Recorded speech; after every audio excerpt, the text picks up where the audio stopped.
Да, да.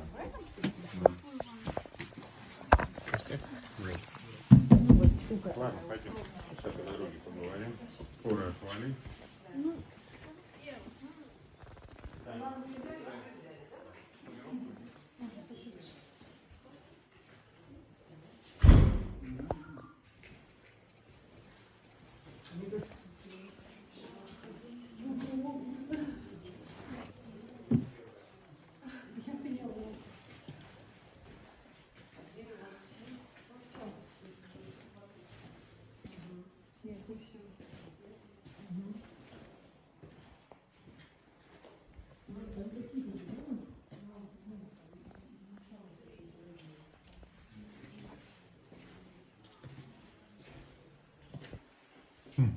Нормальная постирочная.